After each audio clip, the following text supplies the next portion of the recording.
Maria at kanyang mami. Okay, ang susunod, please welcome Alexa at kanyang mami!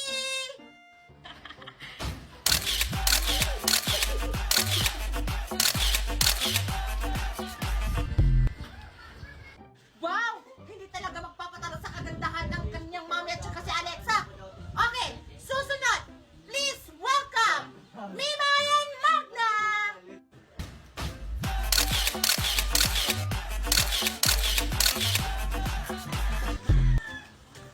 Okay, palakpakan natin si Magna tsaka si Mimay! Napakaganda talaga ni Magna. Supportin sa kanyang inaanak. Hindi naman yan yung mami ni Mimay. Yan ba yung maganda? Eh, mas maganda pa nga ako kay Magna na yan. Okay, ang ating susunod, Junjun at ang kanyang mami! Junjun and Mami Daniela! Ba't parang ang tagal lumabas ni Junjun sa kanang mami niya? Okay, class, uulitin natin. Please welcome Junjun and Mami Daniela! Junjun and Mami Daniela!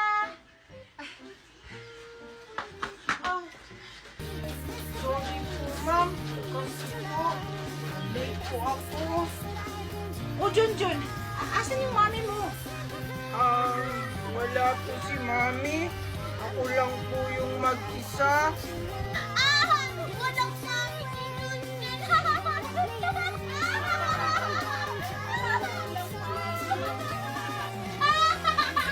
Hoy, quiet! Bakit yung pinagtatawa ng Junjun? Ate Sophie, nasan yung mami mo? Andun po sa bahay. May ginagawa daw po. Okay lang yan, Junjun. Sige, umupo ka na doon.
Sumasagi ka palagi sa isipan ko na deputa ka. Sumasagi ka palagi sa utak, tahan-tahan pagkatok. Kumalanti ako sa isip mo, yahan mo ko magbago. Baby, I could do better. Table ka sa aking sweater.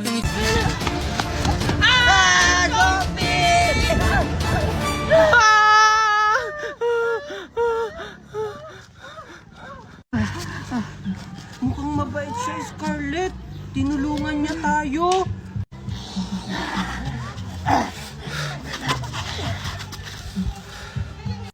Wow! Ang galing naman niya! Oo nga! kasama na ni Scarlett tsaka ni Junjun yung zombie. Zombie na sila! Ano? Mimay! Mimay, tulungan mo kami! Ha? Tao pa rin sila? Paano kaya nangyari yun? Tapos may kasama pa silang zombie? Ay, alam ko na, baka nagpapanggap lang sila. Ah! Hala, Junjun! Tinakbuhan lang tayo ni Mimay! Hala, parang si Mimay yung tumatakbo ah. Siguro hinahabol siya ng mga zombie. Hoy, Mimay! Mimay, dito! Ah! Maria! Maria! Bilis! Bilis! Maria! Si Junjun saka si Scarlett naging zombie na! Ha? Ano? Kawawa naman sila. Naging zombie na pala sila. Hello, Scarlett! Ang daming zombies! Junjun, kaya siguro mabait ang zombie na to. Kasi gagawin to yung pulutan.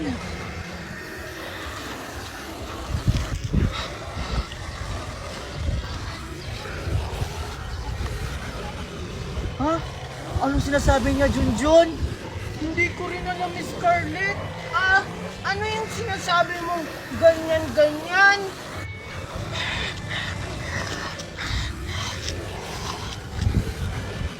Ah, alam ko na, Scarlett.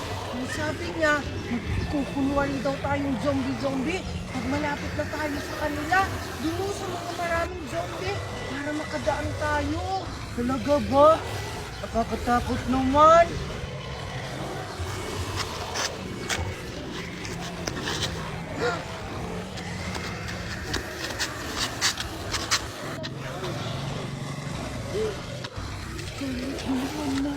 Zombie, parang hindi tayo mahalata.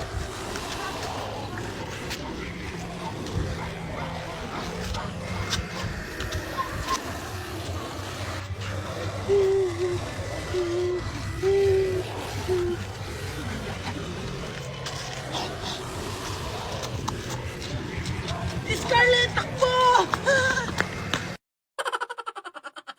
Ako ay pinagpalit pero di yun masakit. Alam mo kung bakit? Ang pangit nung pinalit. Ako ay pinagpalit pero di yun masakit. Alam ko sa sarili ko na ako masigit. Yeah, wait, ako mas...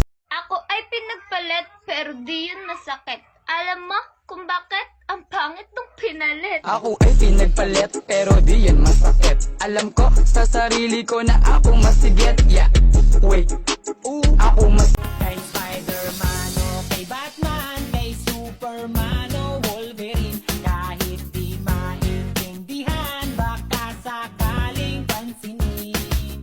Ganito lang ako, maniwala ka sana sa akin. Hoy, ikaw! Pag hindi ka nagbayad, babalatan kita ng buhay! Ganon. Ulitin mo. What she said. Hindi. Lagyan mo ko What she said. Hindi. Parang ganito. Hoy! Kining mo! Kung hindi ka magbabayad, tatadyak ako yung tuhod mo! Ganon. Kining. Kumanta siya.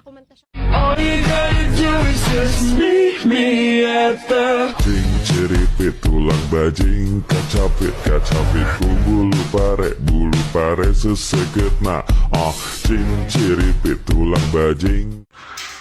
Megan, Junjun, may pasalubong ako sa inyo. Talaga, Daddy! Yay! O teka, nasaan si Junjun, Megan? Si Junjun na naman hinahanap. Di ko po alam, Daddy! Ah, Tito, andito po ako. O nandyan ka pala, Junjun. Ito nga pala yung pasalubong mo. Ala, Daddy! Bakit si Junjun meron pa sa lubon tapos ako wala? Siyempre naman, anak, hindi kita makakalimutan. O Junjun, yung sayo. O Megan. Thank you po, Tito. Wow, ang sarap naman nito. Ayoko nito, Daddy! Gusto ko to! Meg, Ito yung gusto ko. Junjun, pagpasensya mo na si Megan, ha. Ito na lang yung sayo. Okay lang po sa akin, Tito. Salamat po. Akin din to! Gusto ko marami yung sa akin! Megan, sumusobra ka na. Bigyan mo yung pinsan mo. Ayoko, Daddy! Sa akin lang to! Ay, naku. pagpasensyahan mo na Junjun ha. Baka siguro naninibago lang yun. Okay lang po sa akin yun, Tito. Hayaan mo Junjun, bukas na bukas, bibigyan din kita. Pabida ka talagang Junjun ka. Lahat na lang kinukuha mo sa akin. Ano ba yan? Wala na akong pera. Mag-aaya pa naman si kumare ko mag-tong-its. Oh, Ronaldo, nandiyan ka na pala. Han, saan ka na naman pupunta? May bibiliin ka sa kuhan, pengi pera. Wala na kasi akong pera eh. Ganun ba? Sa katapusan pa kasi yung sahod ko eh. Ano ba yung Ronaldo? Lagi na lang. Akala ko ba gagawa ka ng paraan? Teka, yung magulang ba ni Junjun nagpadala na ba sa'yo? Hindi pa sila nagpapadala eh. Tsaka, wala pa silang update. Ayun na nga sinasabi ko eh. Mag-iisang buwan na dito si Junjun, hindi pa nagpapadala yung magulang niya. Paano na lang tayo nito? Kaya nga, Daddy, palayasin niyo na lang yan si Junjun. Pabigat lang yan dito sa bahay. Megan, Valerie, tumahimik nga kayo. Baka nakakalimutan nyo, ako yung nagtatrabaho dito sa pamamahay na to. Tsaka Valerie, nasaan yung binigay ko sa yung pang-isang buwang budget dito sa bahay? Ha? Nasaan na yon? Ano? Pang isang buwan ang ibinigay mo sa akin? Hindi nga aabot ang isang linggo yun eh. Nang dahil sa'yo, Junjun, nag-aaway yung mami at daddy ko. Manda ka talaga sa akin. Hoy, Junjun! Ano? Junjun!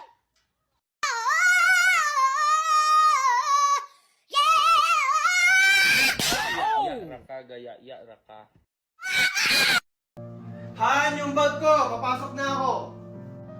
Oh, Han, andyan lang sa bintana nakasabit. Sige Han.